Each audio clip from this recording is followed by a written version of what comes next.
Ang dami. Kada sumikalgan siya Oh, yun. yan o. Madida. Talagang kapangpanganda. Dito nagtatay.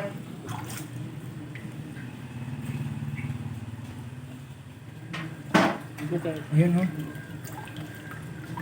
Oh, laki na.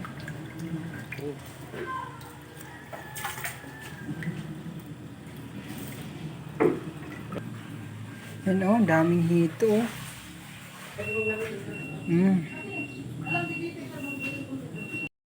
Dito kami ngayon sa isa sa mga farm. Magbili kami ng pangpunla.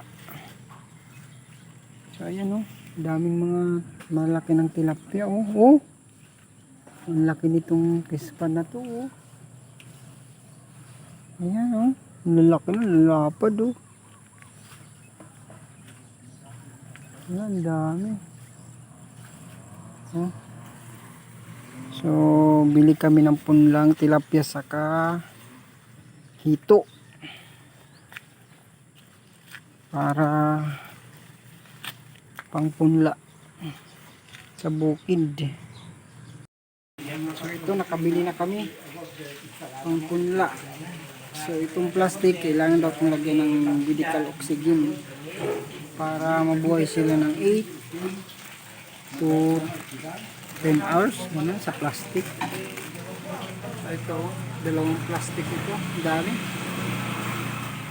Ayan o. Ang tinuturo nila sa atin. Para maka-adapt siya.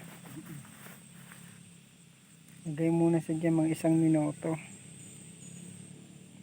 Nabili namin punla. Marami pang anak to, hindi lang 3. Maliit na tips lang po sa mga magpupunla ng ganitong klaseng mga isda ay mainam po na hayaan nyo po muna silang nakasasupot mga 1 hanggang 5 minuto bago nyo po sila pakawalan para yung mga isda maka-adapt po sa tubig kung saan nyo po sila pakakawalan at saka nyo po sila bitawan. Makakabawas din po kasi ito sa kanilang stress sa biyahe or pagod. Parang ano lang din yan. Pagpahingahin nyo po muna bago nyo sila pakawalan. So ayan, katulad yan ginawa namin. Ayan na, kawala na sila. So ayan, lalangoy-langoy na mga yan.